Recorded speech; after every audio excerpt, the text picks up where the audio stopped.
오늘도 영상 클릭해 주셔서 감사합니다. 제가 오늘 알아볼 내용은 전체 전기차의 20% 정도를 차지하고 있는 전기 트럭이 이렇게 충전기를 점령하고 있는 모습을 쉽게 볼 수가 있는데 그 중에서도 고속도로 휴게소에 있는 전기차 충전기의 6대 중 절반이 전기 트럭이 차지하고 있을 정도라고 하는데요. 이렇게 고속도로뿐만이 아니라 여러 충전소에서도 전기 트럭의 점령 현상 때문에 일반 전기 승용차 차주들의 불만이 끊이지 않고 있다고 합니다. 이렇게 전기 승용차의 주행거리는 400km에서 500km 정도인 반면에 전기 트럭은 210km 남짓이며 이마저도 짐을 많이 실는 경우에는 150km까지도 내려간다고 하네요. 이처럼 전기 트럭 기사들의 고충도 심각한 상황입니다. 특히나 이렇게 겨울철 전기차의 특성상 주행거리는 더욱 떨어지게 되는데 이러한 이유 때문에 겨울철에 히터를 틀지 못하고 차량 실내 난방을 위해서 배터리를 아끼기 위해서 경유 난방기를 따로 가지고 다닌다고 합니다. 이어서 1톤 적재함의 500km 정도를 싣고서 전기 트럭 배터리를 55%가량 충전을 한 뒤에 이렇게 70km가량 고속도로를 달렸는데 이렇게 배터리가 11% 정도 떨어졌습니다. 이렇게 전기 트럭 배터리의 용량이 작은 거는 애초에 단거리 택배로 출시된 이유 때문인데 이러한 상황에서 정부가 2018년부터 전기 트럭을 장거리로 영업을 가능하게 해서 장거리용 용달 사업자들이 단거리용 택배 전기차를 엄청나게 사서 장거리로 쓰게 된 거죠. 그래서 이런 정부의 면허 정책과 충전 시설 인프라의 부족 이런 것들이 복합적으로 충전난의 원인을 만들었다고 볼 수가 있는데 올해 전기차의 판매량이 감소는 했지만 전기 트럭의 판매량은 3만 5천 대를 넘어선 상황이에요. 그래서 지난해보다 20%나 가까이 늘었는데 이런 여러 가지 복합적인 상황들이 충전난을 더욱더 심화시킬 수가 있겠고 전기 트럭의 보급이 늘어날 수 있는 결정적인 또 다른 이유가 전기 트럭의 단종이 이제 코앞까지 다가왔기 때문입니다. 그래서 이러한 문제들 때문에 정부에서는 두 가지 대책을 내놓을 것으로 예고를 했는데 어떤 대책들이 있는지 알아보도록 할게요. 자, 여기서 잠깐 제가 기분 전환을 위해서 우리 시청자분들한테 항상 깜짝 선물 드리고 있죠. 바로 뭐냐? 제가 항상 여러분들께 뭐라고 말씀을 드려요. 여러분들께서 평소에 뉴스만 챙겨보셔도 우리는 돈을 벌 수가 있다. 돈이 된다! 라고 제가 항상 강조해서 말씀을 드리고 있는데 자, 여기서 보시는 것처럼 정부의 보조금 확대 지원 이슈가 지금도 끊임없이 나오고 있는데 이런 뉴스 보시면서 여러분들은 어떤 생각을 하시는지 그냥 뉴스만 보고 끝내시는지 제가 항상 되물어보고 싶은데요. 그 이유가 뭘까요? 제가 과거에 여러분들께 뭐라고 말씀을 드렸어요. 이 초전도체에 관심을 가지신 분들은 뉴스만 보고 넘기지 마시고 우리가 투자 쪽으로 생각을 해보셔야 된다라고 제가 말씀을 드렸어요.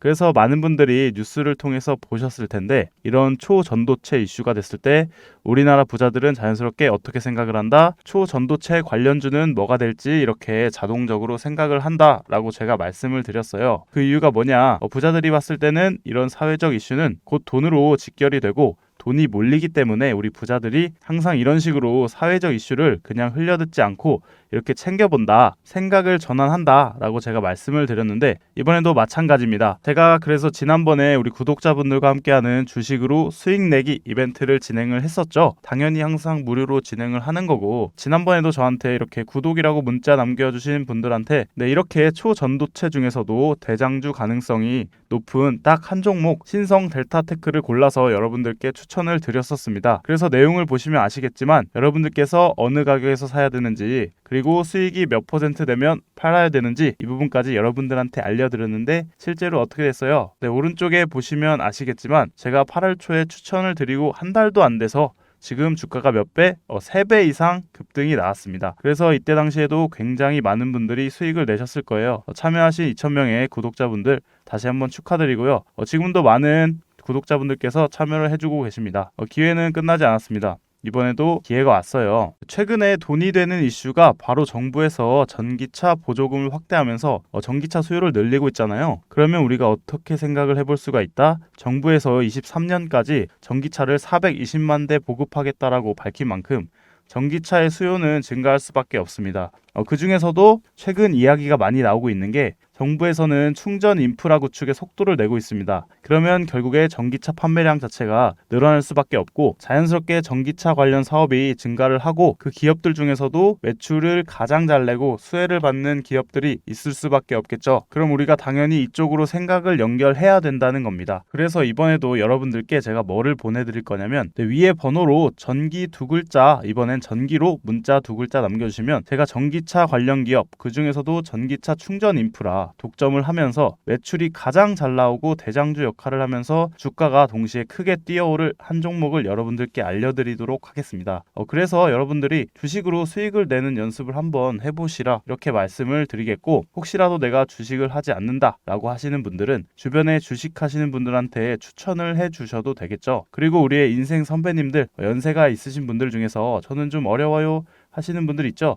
그런 분들은 자녀분들께 이 종목 한번 사봐라, 이걸로 한번 돈을 벌어봐, 이렇게 가볍게 조언을 해 주실 수도 있는 거겠죠. 그래서 지금 이 영상 보시는 시청자분들 중에서도 이 종목 나 한번 궁금하다, 나도 한번 돈을 벌어보고 싶다 라고 하시는 분들은 누구나 어느 때건 시간 상관없이 이렇게 제가 상단에 번호 남겨두고 있죠. 010-7977-5453 010-7977-5453으로 간단하게 이렇게 전기라고 문자만 보내주시면 저번처럼 저한테 문자 남겨주신 분들한테 무료 추천 급등주 보내드렸던 것처럼 이번에는 전기차 관련주 중에서도 주가가 가장 크게 상승할 대장주 여러분들한테 보내드리도록 하겠습니다. 아시겠죠? 또 저에게 아무렇게나 이렇게 문자를 보내주시면 제가 헷갈릴 수가 있기 때문에 간단하게 전기 두 글자만 보내주시면 제 영상 보고 오셨구나 하고 쉽게 알아보고 빠르게 급등주를 드릴 수가 있겠죠. 그래서 위에 번호 010-7977-5453으로 전기라는 두 글자만 간단하게 보내주시면